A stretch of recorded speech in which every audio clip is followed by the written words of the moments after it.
Imagine two people buying the exact same everyday item. You'd logically assume they pay the exact same price for it, right? I mean, that makes sense. But why does the person with less money almost always end up paying significantly more over time? In this explainer, we're going to challenge the common assumption that people are broke simply because they waste money or make bad choices. Instead, we're taking a hard, objective look at how the economic system actually functions. There's actually a formal term for this. It's called the poverty premium. It's basically this phenomenon where the very structure of our economic system charges a higher overall cost for basic goods, everyday services, and borrowing, specifically when you have less money upfront. Think of it like an active penalty just for not having wealth. Section 1. The Banking Debt Cycle. So the most glaring example of this premium starts right at the bank. We're starting here because high interest rates and exclusionary banking practices are what actively create an inescapable cycle of debt for folks with limited financial resources. See, banks structurally do not treat everyone equally. If you have wealth, the system absolutely rewards you. You get low-interest loans, fancy premium credit cards, investment opportunities, the whole shebang. But if you fall into lower income brackets, the experience is, well, it's entirely different.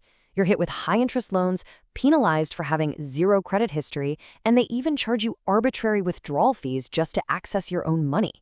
The system essentially shuts out the people who need financial support the most, practically pushing them straight toward expensive, unregulated, informal lenders who charge absolutely astronomical rates.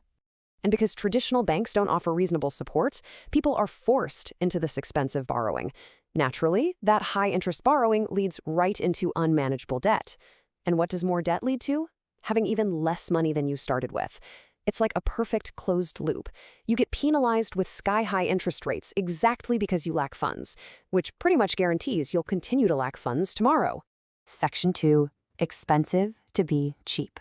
Now, this lack of upfront capital from the banks, it bleeds directly into everyday, granular life choices.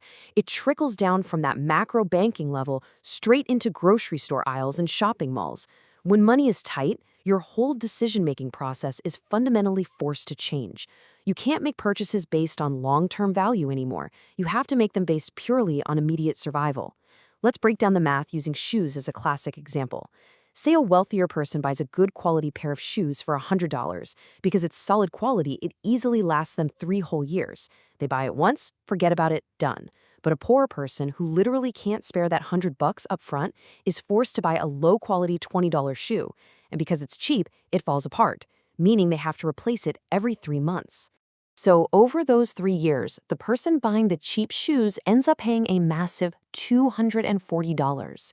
The wealthy person, they only paid $100. It is the exact same basic need, protecting your feet, but an incredibly different cost. This right here is the poverty premium in its absolute purest mathematical form. You end up paying $140 more simply because you couldn't afford the upfront quality. And this penalty applies literally everywhere, making it mathematically way more expensive just to survive day to day. You see it at the grocery store when buying food in those smaller single-serving packs. They always cost way more per unit than buying in bulk.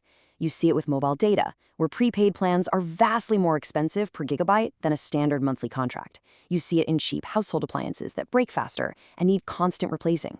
Basically, you're being charged this ongoing invisible subscription fee just for not having upfront capital. Section 3. Time and health taxes. But here's the thing.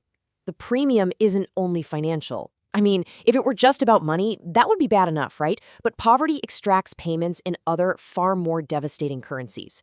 It drains resources that we literally cannot get back, compounding that financial deficit with really heavy taxes on your physical well-being and your daily schedule. Poor people don't just lose money. They lose time. Time poverty is a very real, very heavy tax. People without funds simply cannot afford the luxury of convenience. When every single dollar is stretched to the limit, you're forced to pay for things with your hours instead of your wallet. Think about it.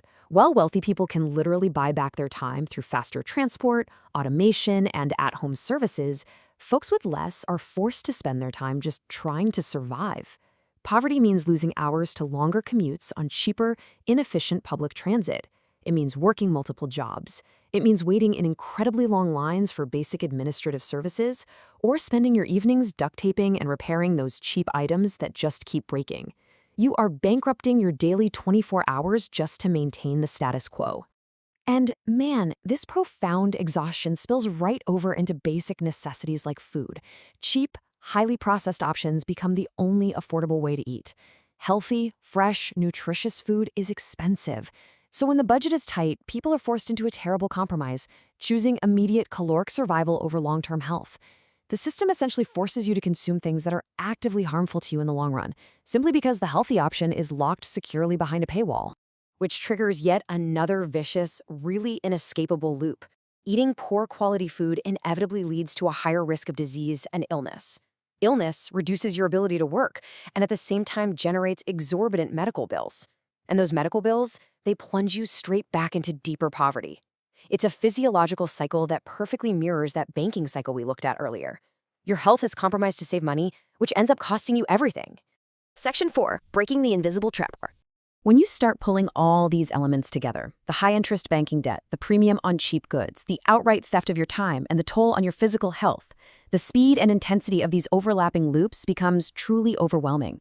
It totally changes our fundamental understanding of what it means to struggle economically. Poverty is this fully connected, self-replicating trap. It's an ecosystem of compounding losses. You simultaneously lose money by paying more for everything. You lose your time to inconvenience. You lose your health to cheap food. And as a result of all three, you lose out on future opportunities. With every single year that passes inside the system, the walls of the trap grow taller, and escaping becomes exponentially harder. Understanding this framework means we absolutely have to change the conversation around economic inequality.